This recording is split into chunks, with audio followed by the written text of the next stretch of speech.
दीपक देता है रोशनी फैलाने की प्रेरणा, फलदायी वृक्ष देता है देने की प्रेरणा, मधुबन देता है महकते रहने की प्रेरणा, महान व्यक्ति देते हैं जीवन जीने की प्रेरणा।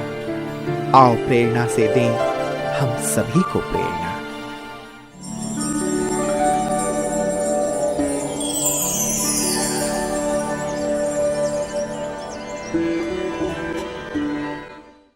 कामठी महाराष्ट्र राज्य के नागपुर जिले का एक मुख्य शहर है। यह नागपुर महानगर क्षेत्र विकास प्राधिकरण के अंतर्गत आता है। कामठी में स्थित ब्रह्मा कुमारी ईश्वरीय विश्वविद्यालय की मुख्य संचालिका है आदरणीय राजयोगिनी प्रेमलता दीदी जी। आपका जन्म 1964 में गोंदिया जिले में हुआ। बचपन से आपको खेल कूद और पढ़ाई में विशेष रुचि थी। आप ईमानदार, वफादार, संतुष्टता, हर्षित मुक्ता आदि दिव्य गुणों से भरपूर संपन्न आत्मा है। 1977 में आपको ईश्वरीय ज्ञान की प्राप्ति हुई। 1978 में आपने अव्यक्त बाप दादा से प्रभु मिलन मनाया। बाप दादा एवं दादियों से प्रेरणा लेकर 1983 से आप ईश्वरीय सेवाओं में संलग्न हो गए। तब से आप नागपुर, अमरावती आदि स्थानों पर अपनी सेवाएं देते हुए 1985 से कामठी में स्थायी रूप से आप अपनी सेवाएं दे रही है। जन जन को ईश्वरीय संदेश देते हुए आपने अनेक कार्यक्रमों का आयोजन किया। दीदी जी के नेतृत्व में 500 से अधिक विद्यार्थी अपने जीवन को दिव्य गुणों से भरपूर कर रहे हैं।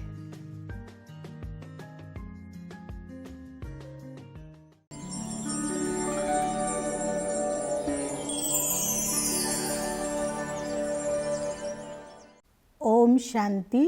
मेरा लौकिक जन्म सन 1964 में गोंदिया महाराष्ट्र में हुआ। एक सधन परिवार में, धार्मिक परिवार में जन्म हुआ। इस कारण से घर में नित्य पूजा पाठ करना ये हमारे घर की दिनचर्या थी। साथ में बीच बीच में हमारे घर में भजन कीर्तन आदि होते थे। तो ये भक्ति के संस्कार होने के कारण हमारे घर का वातावरण बहुत शांत था। मेरे पिताजी एग्रीकल्चर डिपार्टमेंट में सर्विस में थे। घर में बड़े पैमाने पर खेती बाड़ी भी थी। इस कारण से घर में कोई बातों की कमी नहीं थी। हम 4 बहन भाई हैं। मेरे 2 भाई हैं, एक और बहन है। दोनों भाई बहुत अच्छे से बिजनेस करते हैं। एक भाई बड़े पैमाने पर शाश्वत यौगिक खेती करता है और ग्राम विकास प्रभाग की बहुत अच्छे से सेवा करता है। मेरा बचपन बहुत ही लाड़ प्यार में व्यतीत हुआ। इस कारण से मैं अपने आप को बहुत भाग्यवान समझती हूँ और मैं सब में घर में बड़ी होने के कारण मेरा प्यार तो था ही, लेकिन मेरे बहन भाई और मेरे माता पिता मेरे को बहुत अच्छे से अभी तक भी रिस्पेक्ट भी देते हैं और हर बात का कोई भी अगर कार्य करना हो तो मेरी सलाह ज़रूर लेते हैं। सन 1977 की बात है कि मेरे पिताजी जहाँ सर्विस करते थे वहाँ पर उनके बड़े ऑफिसर ज्ञान में चलते थे। तो उनको देख देख करके वो ज्ञान में चलने लगे। वहाँ पर कोई गीता पाठशाला या सेवा केंद्र आदि नहीं था। इस कारण हमारे परिवार का किसी का भी कोर्स नहीं कराया गया। हम लोग डायरेक्ट मुरली सुनते थे, बाबा के गीत सुनते थे और ऐसे करते करते पूरा परिवार हम लोग ज्ञान में चलने लगे। निजी जीवन की जो धारणाएं हैं वो सुधरती गई। वैसे ही धार्मिक वातावरण घर का होने के कारण ज्ञान में चलना कोई मुश्किल नहीं लगा। बहुत सहज स्वभाव से बाबा पर हमारा निश्चय हुआ और पूरा ही परिवार सन 1978 में हम मधुबन बाबा से मिलने के लिए गए। जब बाबा से मिलने के लिए गए तो उस समय पांडव भवन में मेडिटेशन हॉल में हम अव्यक्त बाप दादा से मिले। मधुबन धरती पर पाँव रखते ही ऐसे लगा कि हम स्वर्ग में आए हैं, लेकिन जैसे बाबा से मिले तो ऐसे लगा कि सचमुच हम भगवान से मिल रहे हैं और वो बेहद खुशी थी। उस समय बाबा पर्सनल सबसे मिलते थे और मुझे याद है कि मैं जब पहली बार बाबा से मिली तो जैसे ही बाबा ने दृष्टि दिया और बाबा ने पूछा, बच्ची क्या करना चाहती हो? तो मैंने कहा सेवा। तो बाबा ने कहा सेवा करेगी तो बहुत भाग्यवान आत्मा है। और फिर मतलब एक प्रकार की एक शक्ति महसूस हुई और वो क्षण था कि मैंने अपने आप को बड़ा भाग्यवान महसूस किया। जैसे हम अपने मधुबन से जब वापस आने का समय हुआ तो दादी प्रकाश मणि जी हमको हिस्ट्री हॉल में मिले और उन्होंने गोसुन कमसुन की टोली दी और कहा जल्दी जल्दी आना। रतन मोहिनी दादी जी गेट के बाहर तक छोड़ने के लिए आए तो ये सारा दृश्य और दादियों की पालना देख कर के मन गदगद हुआ। मधुबन से वापस तो आ गए परंतु सारा समय हमें वो मधुबन की यादें और दादियों की प्यार भरी दृष्टि, दादियों की पालना हमें खींचती रही और तब से लेकर के हम लोग संपूर्ण रीति से पूरा निश्चय बुद्धि होकर के ज्ञान में पूरा परिवार चलने लगा। जैसे मेरे पिताजी की इच्छा थी कि मैं ब्रह्मा कुमारी बनूं, ऐसे मेरे माताजी की भी बहुत इच्छा थी मैं ब्रह्मा कुमारी बनूं। और हमेशा यही मराठी में कहती थी, ऐसी कन्या देगा देवा, असावी सात्विक, तयाचा हरिक वाटे देवा। माना हे ईश्वर ऐसी कन्या दो कि जिसका कौतुक भगवान भी करे। ये मेरे मम्मी को हमेशा लगता था। और मैं जब ब्रह्मा कुमारी बनी तो मेरी माताजी ने मुझे बहुत सहयोग किया, हर तरह से सहयोग किया।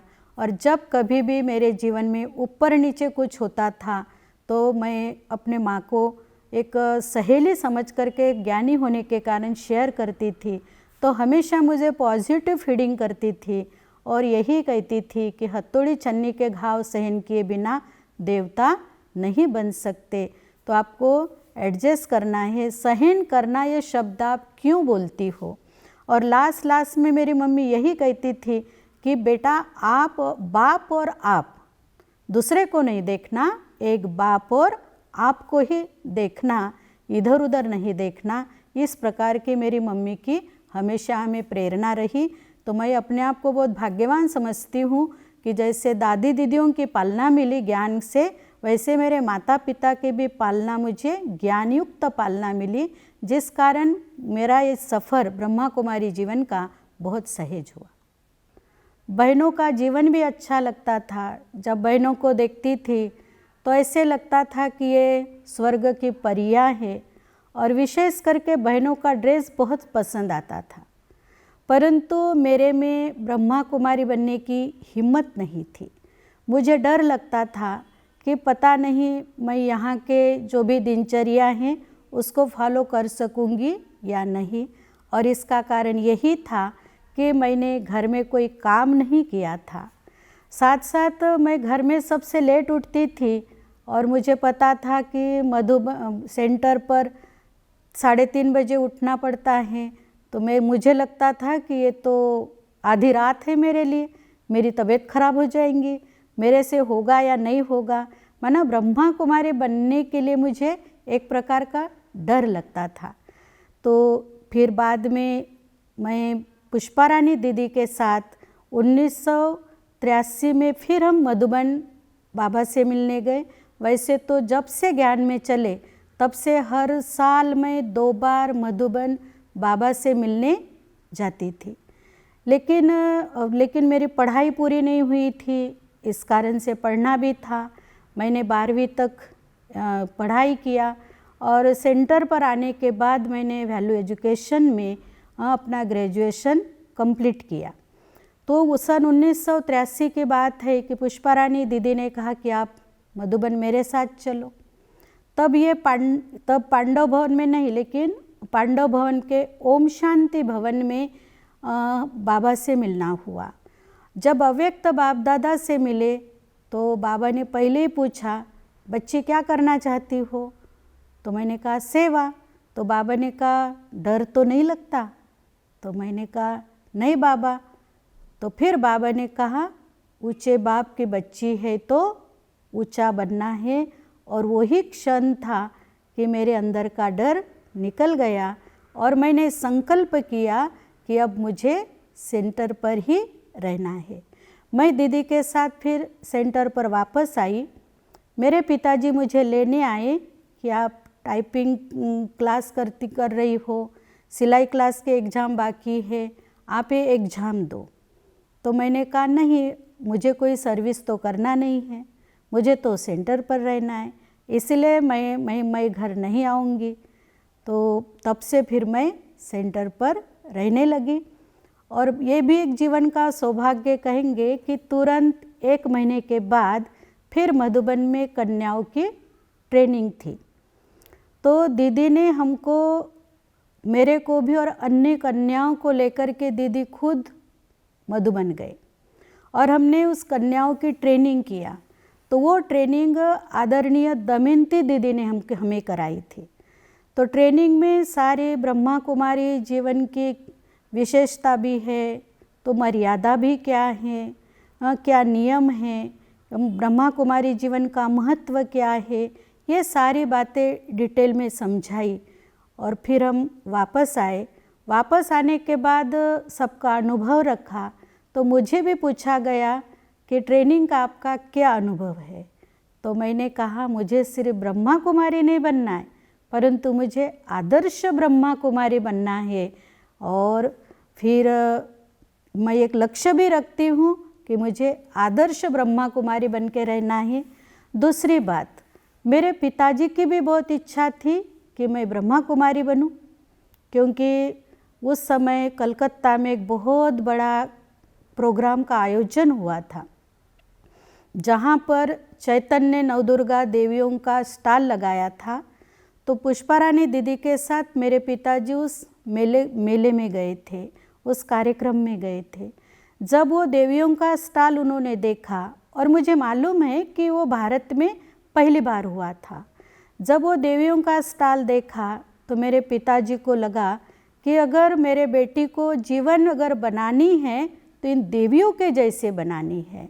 और वो हमें प्रेरणा देते रहे और यही बोलते थे कि बेटा, इस दुनिया में सुख नहीं है ऐसा नहीं है, परंतु इस दुनिया का सुख कब नष्ट हो जाएगा इसकी कोई गारंटी नहीं है, लेकिन इस जीवन की गारंटी है, ये बहुत ऊंचा जीवन है। तो हमें प्रेरणा देते रहे। तो मेरे को बाबा से तो प्यार था ही, पुष्पा रानी दीदी से भी प्यार था, लेकिन मेरे पिताजी की भी मुझे इच्छा पूर्ण करनी थी। और इसी कारण से मैं ब्रह्मा कुमारी बनने का मैंने दृढ़ संकल्प किया और मैं सेंटर पर रहने लगी। 1983 से मैं सेंटर पर रहने लगी, नागपुर सेंटर पर रही। तब से हमें अलग अलग सेवा का चांस मिला। उस समय बहुत बड़े बड़े मेले अकोला, अमरावती, चंद्रपुर आदि में हुए थे। दीदी हम लोगों को अपने साथ लेकर के जाते थे। दिन भर हम प्रदर्शनी समझाते थे, शाम को हमें देवी बना करके बिठाते थे। तो बड़ा नशा चढ़ता था कि हम तो इसी जन्म में क्या बन गए, देवी बन गए। और बाद में फिर 3 साल तक मैं नागपुर सेवा केंद्र पर ही रही। तो सेवा केंद्र पर रहते रहते जब कुछ साल बीत गए तो मधुबन से डायरेक्शन आया कि समर्पण करने के लिए अपने कौन तैयार है। तो दीदी ने हमारा नाम सिलेक्ट किया। तो उस समय पूरे विदर्भ से हमारे अकेली का नाम सिलेक्ट हुआ था। बाद में फिर समय पर और एक बहन को फिर बिठाया गया। मेरे मम्मी पिताजी ने सन 1987 में बड़े उमंग उत्साह से, खुशी से मेरा समर्पण करके दिया और वो समर्पण हुआ ओम शांति भवन में। उस समय ओम शांति भवन कम पड़ा था, 21 बहनें थी समर्पण के लिए, समर्पण के बहनों के सारे रिश्तेदार आए थे। पहली बार 5000 लोगों की गैदरिंग मधुबन में हुई थी। तो इतने उस समय मधुबन यज्ञ में बर्तन नहीं थे, तो मुझे याद है कि पांडव भवन के आंगन में पत्तल में सबको खाना खिलाया था। तो बहुत खुशी है और वो सुखद क्षण अभी भी याद है। और हमारा जब समर्पण हुआ था उस समय सभी दादियाँ मौजूद थी। पर्सनल एक एक परिवार बना बहनों के परिवार को बुला करके दादी के हाथों में हाथ देने का वो सौभाग्य प्राप्त हुआ, और उस दिन की खुशी तो हम अपने शब्दों में बयां नहीं कर सकते। सेवा में बाबा ने बहुत मदद किया, क्योंकि जब कामठी में सेवा केंद्र खुला सन 1985 में, तब दीदी ने हमको यहाँ भेजा। उस समय मुझे इतना सेवा करने का कोई तजुर्बा नहीं था, मेरी उम्र भी कोई इतनी बड़ी नहीं थी, और विशेष बात ये कि यहाँ पर कोई ओम शांति बोलने वाला भी नहीं था। लेकिन दीदी का एक संकल्प था कि ये नागपुर के नज़दीक है, यहाँ सेवा केंद्र होना चाहिए, तो हमें रखा गया। हमने जब सेवा आरंभ की तो पहली तो बात ये है कि हमको 6 महीने तक यहाँ मकान ही नहीं मिले। लोग यही कहते थे कि अगर इनको देंगे तो हमारे घर के लोग भी सन्यासी बन जाएंगे। 6 महीने तक अलग अलग धर्मशालाओं में रहे। 6 महीने के बाद एक पुराना मिट्टी का घर हमको किराए पर मिला, वहाँ से सेवा आरंभ हुई। लेकिन उस घर की भी एक अलग विशेषता कहो, क्योंकि उस घर में मकान मालिक की बहू जल के उसका डेथ हुआ था, इसलिए सब कहते थे कि वहाँ इविल सोल है। परंतु बाबा की कृपा कहे या बाबा की मदद कहे कि हमें वहाँ कुछ भी नहीं हुआ, ना ऐसा कुछ महसूस हुआ। आजू बाजू वाले लोग डरते थे, लेकिन हम कहते थे कि हमारे साथ भगवान है। हम उस घर में 1.5 साल रहे। 1.5 साल के बाद हमने दूसरा घर चेंज किया। हमारे घर छोड़ने के बाद वहाँ पर दूसरा परिवार रहने लगा, और वो नहीं रह पाया। वो उनके घर की भी बहू ऐसे ही डर के कारण और इविल सोल की बाधा होने से उसने भी वो भी जल करके मर गई। वो इंसिडेंट वहाँ दोबारा हुआ उस घर में। अभी भी वो घर खंडर है। घर तो गिर गया, लेकिन वो प्लाट भी लेने को कोई तैयार नहीं है। परंतु बाबा की मदद ऐसी रही कि हम 1.5 साल उस घर में रहे, सेवा किया, लेकिन हमें कुछ भी ऐसा महसूस नहीं हुआ। तो मैं तो ये नहीं मानती कि मेरी कोई योग तपस्या के कारण हुआ, क्योंकि उस समय मेरी कोई इतनी योग तपस्या थी नहीं। परंतु बाबा की मदद, बाबा की छत्र छाया, कहते ना जिसको राखे साइया मार सके ना कोई। और उसके बाद ये जो कामठी शहर है, अलग अलग विभिन्न धर्म के, विभिन्न पंथ के लोग हैं, परंतु हर किसी के साथ हमारे अच्छे संबंध हैं।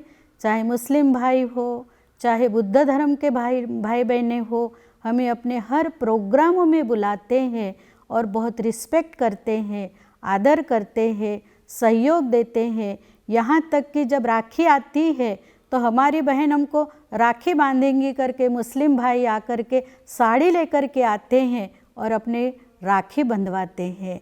तो इस प्रकार से बाबा की हमें बहुत मदद है यहाँ सेवा में। एक बार हम सेवा के लिए जा रहे थे, एक बहन थी, उसने जिद किया कि आप 2 व्हीलर पर ही मेरे साथ चलो। तो हम 2 व्हीलर पर जाने लगे। तो क्या हुआ कि सामने से एक गाड़ी आई और उस गाड़ी ने डैश मारी। तो जैसे डैश हुआ तो हम दोनों बहनें गिर गई, और साइड में बहुत बड़ी खाई थी। तो अगर हम उस खाई में जाते तो हम दोनों बहनें दिख नहीं पाते थे, परंतु हमने हमारे मुंह से एकदम बाबा बाबा निकला, और बाजू में एक पत्थर था, तो उस पत्थर को हम लोग अटक गए। और बाद में फिर रास्ते पर से जाने वाले लोग आए, उन्होंने हमें उठाया और फिर हमको हॉस्पिटल लेकर के गए। गाड़ी वाला भी रुक गया और वो तो डर गया कि ये सफ़ेद ड्रेस वाली बहनें सेवा में जा रही थी और हमारे गाड़ी से ऐसे हुआ। उसने बहुत अफसोस किया, लेकिन हमको कुछ भी लगा नहीं। तो ये बाबा की मदद है कि इतने बड़े दुर्घटना से बाबा ने हमारी रक्षा की, क्योंकि बाबा को हमारे द्वारा बहुत कुछ कार्य कराना है ऐसा महसूस होता है, तो बाबा ज़रूर हमारी रक्षा करता है। तो विशेष करके हमको दादियों की पालना मिली। रोज़ मधुबन जब जाते थे तो दादी को मिलने जाते थे, प्रकाशमणि दादी जी को। दादी का जो क्लास होता था, जिसको दादी की पाठशाला बोलते थे, वहाँ पर हम लोग जाकर के दादी की मुरली सुनते थे। तो और दादी किसे हमने नज़दीक से देखा कि दादी कितना एक्यूरेट रहती है। सुबह भी मुरली पढ़ते, क्लास में भी मुरली पढ़ते, रात को भी मुरली पढ़ते। तो दादियों के अंगत संग रहने का मौका मिला। और विशेष करके मनोहर जो दादी थे वो हमें पर्सनल पहचानते थे और बड़े प्यार से, कभी वो मुझे प्रेमलता नहीं कहते थे, लेकिन प्यार से मुझे प्रेमा कह करके पुकारते थे। और जब जब भी कभी कामठी में छोटे बड़े प्रोग्राम हुए, कभी भूमि पूजन हुए, उद्घाटन हुए, उसमें विभिन्न दादियाँ हमारे पास भी आए। तो दादियों के से हम पर्सनल टच में आए। तो दादियों की एकता, दादियों का आपस का प्यार और यज्ञ को चलाने के लिए उनके अंदर जो एडजस्टमेंट पावर है वो हमने नज़दीक से देखा, महसूस किया और उनसे हमने बहुत कुछ सीखा। तो जैसे अव्यक्त बाप दादा ने से हमें शक्ति मिली, प्रेरणा मिली ब्रह्मा कुमारी बनने की, उसी प्रकार से हमारे पुष्पारानी दीदी भी हमें बहुत प्यार करते थे और उनके प्यार के कारण भी हम खींच कर के आए। दीदी से हमने ये सीखा नम्रता का गुण। दीदी बहुत बड़े थे, हम उनसे बहुत छोटे थे, लेकिन दीदी ने कभी भी तू करके बात नहीं करते थे। दीदी हमेशा आप करके बात करते थे। ये दीदी की विशेषता है। कई बार कुछ भी अगर ऊपर नीचे हुआ, लेकिन दीदी कोई की भी बात मन पे नहीं रखती थी, सभी को समा लेती थी। बहुत नम्रता का गुण दीदी में था, वो हमने सीखा। दूसरे सावित्री दीदी भी उनके साथ रहते थे, वो भी बहुत बड़े दीदी थे। तो वो दीदी से हमने इकोनॉमी का पाठ पढ़ा कि यज्ञ की इकोनॉमी कैसे करना है, चाहे गरीब हो, चाहे अमीर हो, चाहे लिखा पढ़ा हो, चाहे अनपढ़ हो, लेकिन सबके साथ समान व्यवहार कैसे करना है, ये हमने सावित्री दीदी से सीखा। तो सेवा में अलग अलग चांस मिला। चाहे मैं भले कामठी में रहती हूँ, लेकिन चाहे विदर्भ क्षेत्र में भी कहीं पर भी बहनें मुझे बुलाती है, सेवा का चांस देती है, तो मैं ज़रूर उनके सेवा में हाजिर होती हूँ। अपने यज्ञ में अलग अलग प्रकार के जो अभियान निकले, जैसे 12 ज्योतिर्लिंगम अभियान, मोटरसाइकिल अभियान, व्यसन मुक्त अभियान, महिला सशक्तिकरण अभियान, श्रेष्ठ समाज उत्थान अभियान, उन सभी अभियानों में भाग लेने का मुझे सौभाग्य मिला। कई जगह पर बड़े आयोजनों में बहनें मन संचालन का भी सेवा देती है, वो भी मैं करती हूँ। और कामठी सेवा केंद्र के अंतर्गत अलग अलग गांव में तो सेवा है, लेकिन विशेष यहाँ पर मिलिट्री की सेवा है, क्योंकि यहाँ मिलिट्री का ट्रेनिंग सेंटर है। तो अलग अलग ट्रेनिंग होती रहती है, बहुत अलग अलग यूनिट है, तो हमें अलग अलग यूनिट में मिलिट्री के भाइयों की सेवा करने का मौका मिलता है। रूरल विभाग में हमने कुछ साल पूर्व 5 गांव को एडॉप्ट किया था, जहां पर हमने व्यसन मुक्त गांव करके इस अभियान को चलाया था, जहां गांव के लोगों को साथ में लेकर, पुलिस डिपार्टमेंट को साथ लेकर के हमने कार्यक्रम किए, जन जागृति की, गांव के दुकान बंद कराए शराब के, और वो प्रभाव अभी तक भी है। अगर कोई शराब पीता भी है गलती से तो चोरी छुपे पीता है, लेकिन सबके सामने उस गांव में अभी तक भी कोई शराब नहीं पी सकता है। इस बात को आज 15 साल हुए हैं, लेकिन वो इफेक्ट अभी तक भी है। ब्राह्मण जीवन ये सर्वश्रेष्ठ जीवन है और उसमें भी ब्रह्मा कुमारी जीवन, मैं तो यही कहूँगी कि कल्प में सर्वश्रेष्ठ जीवन है, जो कि बाबा ने के घर में रहने का हमें मौका मिला, बाबा की सेवा करने का हमें मौका मिला है। तो ये जीवन की विशेष धारणा पवित्रता है, ये सभी को पता है। लेकिन मेरा ये मानना है पवित्रता सिर्फ ब्रह्मचर्य नहीं, परंतु हर प्रकार की शुद्धता, जैसे कि व्यवहार शुद्धि, यज्ञ के साथ ईमानदारी, वफादारी, जो बात जैसी है वैसी ही बड़ों के साथ शेयर करे, कोई भी बात को छिपाए नहीं। तो ये मेरे जीवन की निजी धारणा है। दूसरा, संगठन को मजबूत करने के लिए, संगठन में एकता बनाए रखने के लिए, चाहे कहीं हमें झुकना पड़े, चाहे कहीं रुकना पड़े, चाहे थोड़ा एडजस्ट करना पड़े, लेकिन वो करना है, ये मैं हमेशा ध्यान रखती हूँ। ध्यान ही नहीं, लेकिन मैं वैसा चलती भी हूँ। मुझे अंदर से अपने आप में भी बड़ी खुशी होती है कि सब इसी गुण के कारण, चाहे छोटी हो चाहे बड़ी हो, पूरे विदर्भ क्षेत्र की बहनें मुझे बहुत प्यार करती है और मुझे भी उन बहनों के प्रति बहुत रिस्पेक्ट है। मैं वर्तमान समय यही पुरुषार्थ करती हूँ कि सूक्ष्म रूप में अपनी छोटी भी गलती है या छोटी छोटी जो भी कमी है, उस कमी को हम निकालें, उस कमी को मैं नज़रअंदाज न होने दूँ, ये ध्यान रखती हूँ। दूसरा, बाबा ने जो दिनचर्या बना के दी है, उस दिनचर्या में मुझे एक्यूरेट रहना है।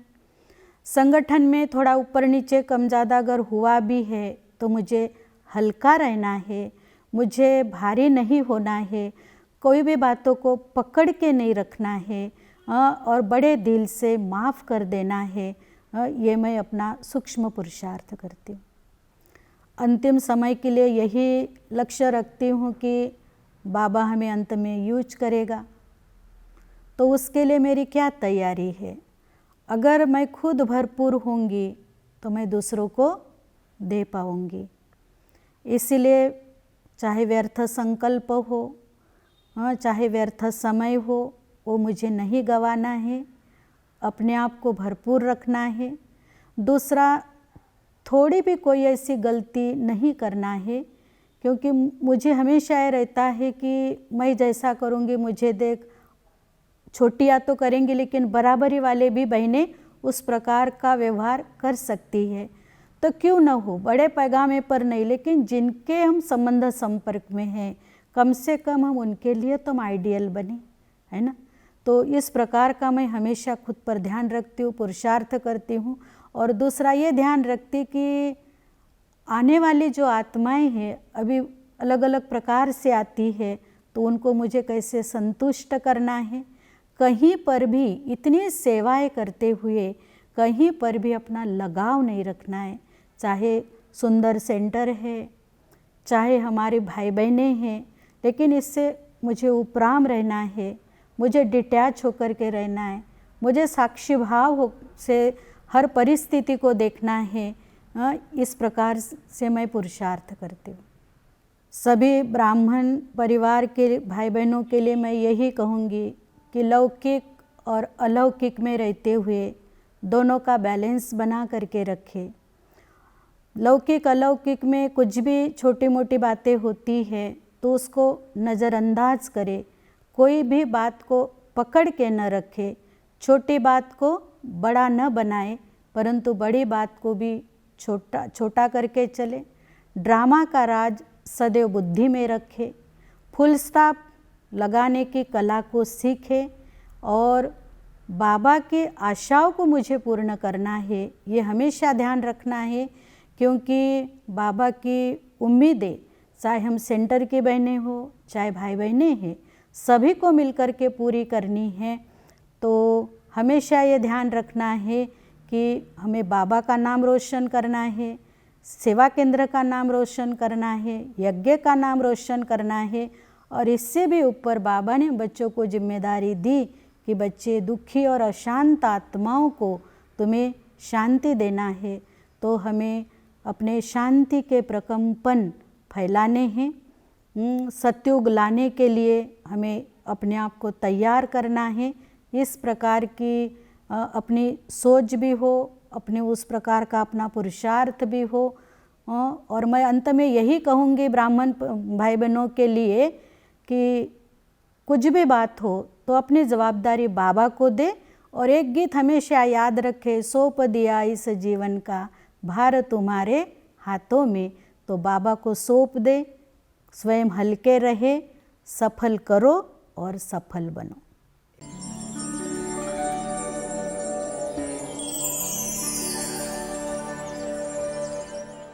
दीदी की विशेषता मैंने यही देखी है कि दीदी बहुत केयरिंग नेचर वाले हैं और यज्ञ के यज्ञ रक्षक है। वे बहुत ईमानदार और वफादार, यह उन्हों के अंदर में विशेष गुण हैं। हम सभी बहनों के अंदर की विशेषताओं को देखते हुए उन विशेषताओं को कैसे सेवाओं में लगाना है और बाबा की सेवाओं को कैसे आगे बढ़ाना है, ये दीदी हमेशा हम बहनों को सिखाती भी है और हम वही गुण दीदी के अंदर में देखते हैं।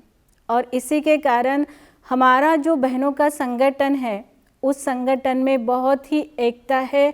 हम सब बहनें एक दूसरे के स्वभाव संस्कारों को मिलनसार बना करके यज्ञ में मजबूती लाते हैं। दीदी जिनका नाम प्रेमलता दीदी है, इनका दिल इतना बड़ा दिल है, इनके दिल में प्रेम की शक्ति और प्रेम की जो शुद्ध भावना है, उन्हीं भावनाओं के कारण और उन्हीं प्रेम के कारण मैं संस्था में जुड़ा हूँ। दीदी रह रह के जो कार्यक्रम में होते हैं उनमें मुझे न्योता देती रहती है और मैं उन न्योतों में उस कार्यक्रम में आता रहता हूँ। दीदी से मैं आशीर्वाद लेता रहता हूँ।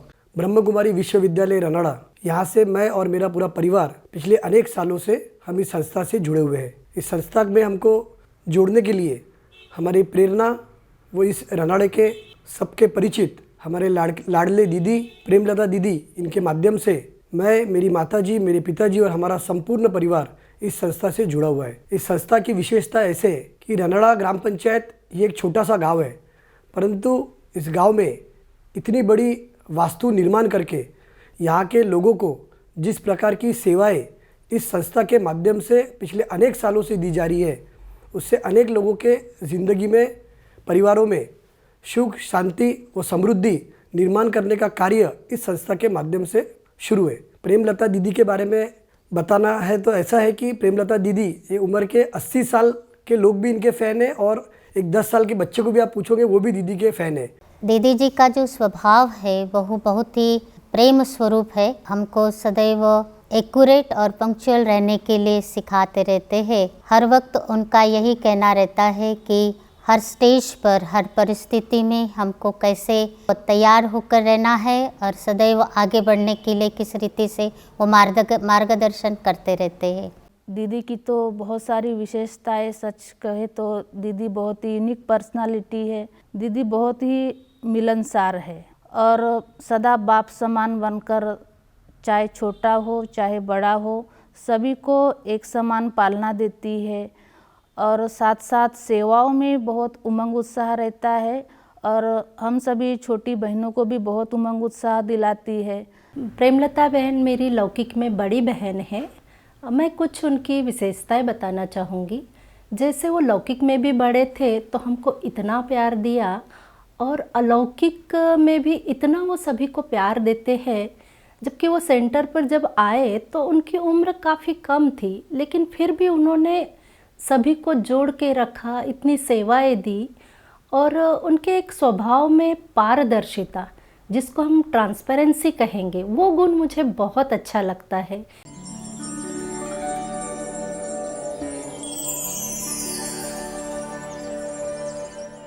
दीदी हमको एक माँ की तरह पालना देती है। तो रोज़ के आचरण में हम कैसा व्यवहार करें, लोगों के साथ में कैसा बिहेवियर करें, वो दीदी ने हमको बहुत अच्छे से सिखाया कि हमारे कारण किसी को दुख ना हो और हमारे कारण दूसरों को खुशी मिले। ये हमको दीदी ने सिखाया।